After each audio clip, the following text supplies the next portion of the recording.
Mummy को Monica run down the city का rap सुनाया था। कहती हैं एआई है एआई। क्योंकि सच बोलूं, ऐसा फ्लो, ऐसा कंट्रोल, ऐसा कॉन्फिडेंस आजकल मेन स्ट्रीम में सुनने को मिलता ही कहाँ है। और फिर हम कैजुअली बोल देते हैं इंडिया का म्यूजिक सेंस इवॉल्व हो रहा है। लेकिन इंडिया का म्यूजिक सेंस इवॉल्व नहीं, फाइनली रिवील हो रहा है। और इस रिवील के सेंटर में है मेघालय की एक आवाज, रेबल। वेस्ट जैंतिया हिल्स की दयाफी लामारे के गाने तो हमने सुने हैं, लेकिन उन गानों के पीछे मेहनत कितनी है ये भी जानना जरूरी है। बीटेक की डिग्री, बैंगलोर का प्रेडिक्टेबल 9 to 5 पाथ, एक कंफर्टेबल आईटी जॉब छोड़ रेबल ने म्यूजिक चुना। एक ऐसा स्पेस जहां ना कॉन्टैक्ट्स थे, ना इंडस्ट्री बैकिंग, ना विजिबिलिटी। शुरुआत दया नाम से हुई, फिर नाम बदला, रेबल। रेबल नहीं, रेबल। थोड़ा अलग, थोड़ा टेढ़ा, जैसे उसका सफर। पहले म्यूजिक फैमिली से छुपाना पड़ता था, आज पूरा देश उसे इग्नोर नहीं कर पा रहा। धुरंधर और धुरंधर 2 के बाद वो केवल इंडी आर्टिस्ट नहीं रही, वो एक अराइवल बन गई। नाल नचना, रन डाउन द सिटी, ये सिर्फ ट्रैक्स नहीं थे, ये एक घोषणा थी कि वी आर हियर। और सबसे इंटरेस्टिंग बात, वो सिर्फ रैप नहीं करती, इंग्लिश, खासी, पनर जैसी लैंग्वेजेस को केवल वो मिक्स नहीं कर रही, वो उनकी बाउंड्रीज रीडिफाइन कर रही है।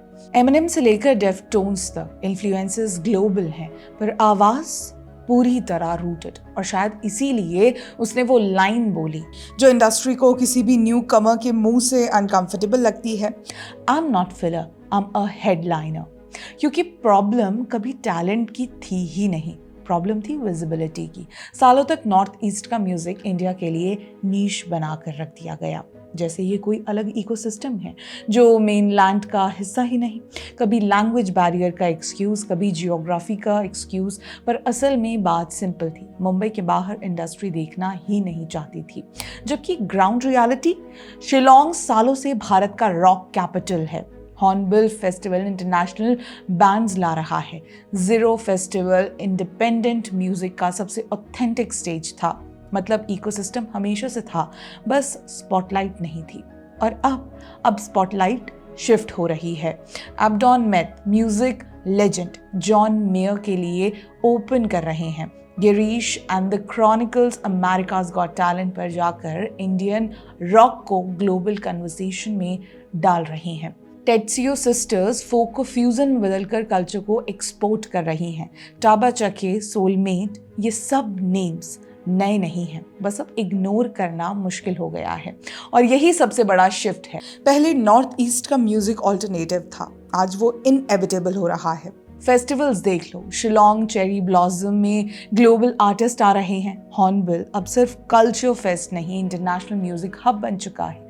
ग्लोबल टूर्स में शिलोंग अब ऑप्शनल स्टॉप नहीं, एसेंशियल स्टॉप बन रहा है। तो फिर सवाल ये नहीं है कि रेबल क्यों फेमस हो रही है, सवाल ये है कि इतनी देर क्यों लगी। क्योंकि जब सिस्टम सेंट्रलाइज्ड होता है तो टैलेंट को नहीं, लोकेशन को इंपॉर्टेंस मिलती है, कनेक्शंस को इंपॉर्टेंस मिलती है, सरनेम्स को इंपॉर्टेंस मिलती है। और रेबल उस सिस्टम के खिलाफ एक रिमाइंडर है। वो केवल रैपर नहीं है, वो एक करेक्शन है, एक करेक्शन उस नैरेटिव का जिसने सालों तक इंडिया के म्यूजिक मैप को अपने इकोसिस्टम के भीतर समेट कर रखा था।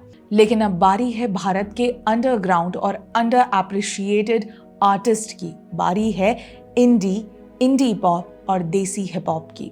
तो अगली बार जब कोई कहे ये नया साउंड कहाँ से आया, तो आंसर सिंपल है, नया कुछ भी नहीं है, बस अब आपको सुनाई दे रहा है।